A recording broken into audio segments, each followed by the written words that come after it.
warahmatullahi wabarakatuh. Hai Sobat Bima, balik lagi sama aku di video Bima kali ini. Dan hari ini seperti hari-hari sebelumnya, seperti kemarin, aku bakal bahas mengenai jurusan yang ada di PKN STAN lebih detailnya gitu. Dan hari ini aku ditemenin sama teman aku yang paling cantik. Kenalan dulu Kak. Semuanya, nama aku Siti Sania Syria, bisa dipanggil Sania dari dari Prodi D3 Manajemen Aset 2018. Hai Kak Sania. Ya. Nah, jadi nanti di sini kita ngobrol-ngobrol nyantai ya sama Kak Sania tentang gimana dulu dia cara belajarnya itu gimana. Terus kalau misalnya di manajemen aset tuh belajarnya apa gitu. Oh ya, buat yang belum follow IG-nya Bima, buat yang belum subscribe channel YouTube-nya Bima, bisa subscribe sekarang dan jangan lupa like video ini. Terus kalau misalnya kalian ada yang mau ditanyain tulis aja di komentar. Terus oh ya Kak Sania, kenapa sih dulu milihnya itu PKN STAN gitu? Ya klasik lah ya, pasti kalau misalnya orang milih PKN STAN karena kuliahnya gratis. Sebenarnya emang iya gitu loh, kayak dulu tuh emang di SMA tuh pasti siapa sih nggak mikir kayak mau PTN gitu, tapi kayak dikenalin gitu sama orang tuanya teman aku. Jadi kayak oh PKN STAN tuh gini, terus aku cari tahu kan, ya lumayan lah kuliahnya gratis gitu, sedangkan bisa ngebantu orang tua, kenapa enggak. Jadi udah aku kayak sebenarnya alasan utamanya karena mau ngeringanin beban orang tua aja sih. Terus tapi tetap dari diri sendiri juga pengen kan Kak? Iya pasti lah. Terus kalau dulu Kak Sania itu cara belajarnya gimana? Apa setiap hari? Kan Kak Sania udah pernah kuliah ya? Gap year ya? Jadi setiap hari itu selama 1 tahun itu belajar terus atau gimana? Jadi gini kan, kan aku tahu STAN tuh dari kelas 3 SMA. Nah pas 3 SMA tuh aku udah kayak misalnya ada tryout, terus ada bimbel gitu kan, kayak aku ikut bimbel nih karena aku perlu gitu loh bukunya apa yang harus dipelajari kayak sekolah lah kan. Ya udah aku dari kelas 3 itu udah ikut bimbel, udah ikut tryout, pokoknya semuanya aku ikutin lah, semua yang berkaitan dengan STAN, workshop atau apa gitu di YouTube aku tontonin gitu. Terus kan yang tahun 2017 tuh ada 3 tahap kan. Nah aku tuh gagalnya tuh di yang tahap ketiga. Ya udah aku kayak nggak mau kuliah gitu, ya kenapa kalau masih bisa coba STAN kenapa nggak belajar lebih sungguh-sungguh lagi gitu kan. Jadi udah kan gap year. Nah di gap year ini pasti orang kayak banyak mikir kayak pasti dia belajar gitu tuh 1 tahun belajar terus setiap hari. Enggak tahu, aku tuh kayak pas gap year tuh aku cuma kayak 1-2 jam gitu, kayak misalnya per hari 1-2 jam, malahan aku kayak misalnya cuma weekend, malah aku belajarnya weekend atau enggak bisa nggak selalu weekend sih, cuma kayak 1-2 hari dalam seminggu, atau kalau udah dekat-dekat ujian barulah 1-2 jam per hari gitu loh. Kayak aku tuh yang paling penting tuh yang menurut aku kalau kita mau belajar tuh cari tempat yang benar nyaman, yang benar sepi gitu loh, yang kayak kita tuh belajar tuh nggak keganggu, nggak ke-disturb kalau belajar di rumah kan. Nah terus aku kayak pas gap year itu aku sering ke daerah tuh kan ada kayak pustaka wilayah gitu kan, jadi aku belajarnya di situ gitu. Belajarnya di situ sih pas gap year. Terus juga kayak jangan malas ikut tryout online, karena kan dari berbagai macam bimbel itu kan banyak yang ngadain tryout online kan, dan kita bisa dapat dapat banyak soal, jadi kayak bisa banyak latihan soal aja sih. Terus berarti bener-bener intensifnya itu dari bulan kira-kira kan gimana ya, kan waktu gagal yang tahap 3 itu kan pas galau banget kan ya, kayak pengen belajar gitu. Harus recovery dulu lah ceritanya gitu. Jadi intensifnya apa ya, bulan Desember yang pas tahun gap year ya. Kalau misalnya yang 2017 aku udah belajarnya tuh dari semester 2 gitu, masuk semester 2 kelas 3. Berarti senang banget nih ya begitu yang 2018 kan kuotanya banyak. Lolos gitu ya, pasti senang banget. Alhamdulillah. Terus pengen nanya apa ya? Berarti pas insentif Desember itu setiap hari itu belajarnya atau ya seminggu? Itu yang kayak seminggu, yang kayak dia seminggu dua kali gitu lah kalau yang mulai Desember tuh. Tapi kalau misalnya udah mau dekat ujian, aku tuh kayak hampir setiap hari, tapi kayak nggak langsung seharian gitu loh, kayak 1-2 jam belajar terus udah ngapain gitu, jadi kayak nggak kebosan. Kak Sania kan pernah nyobain 2017 kan ya, 2017 kan masih ada TKK. Itu latihannya gimana Kak? Oh, kalau TKK tuh kan kayak aku tuh dari sebelum tes pertama yang TPATB itu aku kan nggak ada lari gitu loh, kayak nggak ada belajar lari atau nggak ada apa sih, pokoknya latihan untuk TKK. Jadi kan pengumuman TPATB itu kan, yang pengumuman tes tahap 1 itu 10 hari sebelum TKK. Nah dari itu aja sih aku kayak setiap hari lari. Nah kebetulan lapangan untuk ujiannya itu dekat sama rumah aku, cuma kayak jalan kaki, terus udah aku setiap pagi lari di situ, jadi kayak udah kebayang lah beberapa putaran gitu. Itu kalau latihan pagi atau pagi sore sih, pagi sebelum ujian. Pokoknya yang penting lari-lari jogging Jadi gitu kayak aja ya, gini Kak? loh, kita tuh bisa tahu gitu, oh kita tahannya berapa keliling, terus kayak masih bisa diimprove lagi berapa kelilingnya gitu sih. Terus kalau pas awal-awal kuliah itu gimana Kak? Mungkin kayak masih kaget, bener-bener nih makulnya kayak nggak pernah dengar, terus ini nanti gimana aku belajarnya, karena gimana perasaan? Kan aku ini ya dari IPA. Nah kebetulan di STAM itu kan banyak pelajaran IPS kayak akuntansi, ekonomi gitu-gitu kan. Jadi aku emang awalnya agak kaget gitu kan. Sedangkan yang pas aku tingkat 1 kemarin itu pelajarannya ada pengantar akuntansi sama pengantar ilmu ekonomi. Nah itu tuh kayak kaget sih, tapi turns out aku tuh kayak suka gitu loh pelajarannya. Kalau kayak ekonomi ya, kalau akuntansi aku masih kayak bingung gitu loh, kayak gitu. Kalau pengantar ilmu ekonominya tuh aku masih kayak enjoy lah gitu loh. Tapi kayak kalau udah pengantar akuntansi tuh emang agak bingung gitu loh, harus sering tentiran sih. Tapi keseluruhan kalau tingkat 1 itu emang matkulnya tuh masih umum gitu loh. Kalau anak IPA mungkin udah ada belajar statistika ya, itu tuh ada kalau di jurusan aku. Terus kayak paling agama Islam, PPKN, Masih yang dasar-dasar masih yang dasar-dasar. Terus kalau dari segi teman-teman kayak awal-awal masih perlu adaptasi, nggak mungkin dia beda culture gitu ya, culture. Kayak kalau masalah kultur atau budaya itu aku kayak nggak terlalu ambil pusing sih, kayak ya udah gitu loh, biar aja. Terus juga di kelas aku tuh nggak misalnya orang Jawa ngomong Jawa terus enggak sih, tapi yang bikin aku minder tuh kayak orang tuh bener-bener pinter-pinter gitu loh. Oh, pada kayak, pinter-pinter. aduh, orang misalnya dosen ngomong ini nih, tapi dia tuh bisa bentuk aja apa gitu yang dibilang dosennya, kayak ini orang dapet dari mana gitu kan. Iya, kadang Kayak gitu. gitu loh, yang kayak anak-anak luar kota dari aku gitu kan. Kayak aku tuh bingung sendiri. Tapi ya udahlah, tapi baik-baik sih. Baik-baik, tapi kalau misalnya ada yang kesulitan itu pasti saling ngebantu kan ya Kak? Ayo tentiran gitu. Oh iya, sebelumnya emang nih Sobat Bima itu sering banget banyak yang nanya kalau manajemen itu pelajarinnya apa? Karena biasanya yang sering kedengeran pajak, akuntansi, Nah ini ada manajemen aset, belajarnya apa bisa dijelasin? Kalau di tingkat 1 kan emang masih kayak dasar-dasar tuh. Semester 1 sih yang benar-benar dasar, kayak PPKN, agama Islam, bahasa Indonesia, gitulah. Nah kalau ada tingkat 2 ini udah mulai masuk kayak hukum gitu loh. Walaupun di semester 1 udah ada pengantar ilmu hukum, semester 2 ini udah kayak ada hukum perdata, hukum perusahaan. Nah katanya manajemen aset ini kayak hukumnya start gitu loh. Nah benar-benar ya gitu, kayak aku tuh kan udah tingkat 2 tuh, udah tingkat 2 nih.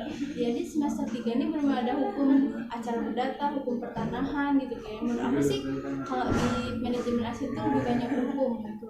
Kayak belajarnya tentang hukum. Kalau pajak kan misalnya banyak pajak atau gitu kan. Terus juga ada pengelolaan hutang gitu-gitu sih, kayak ngurusin piutang. Terus manajemen aset, berarti memang manajemen aset negara gitu. Kayak ada pengelolaan BMN gitu. BMN, barang milik negara. Ada lelang, belajar lelang gitu. Pokoknya banyak kayak hukum-hukum gitu ya. asik dong kak ya, jadi Sebenarnya sih asik asik ya. semoga aja. Terus enjoy kalau untuk penempatan nih biasanya kan kalau yang di pajak ya di tidak pajak kalau yang manajemen aset biasanya nanti kayak kerjanya gimana gitu. Kalau manajemen aset tuh di DJKN, Direktorat Jenderal Kekayaan Negara. Pokoknya di situ.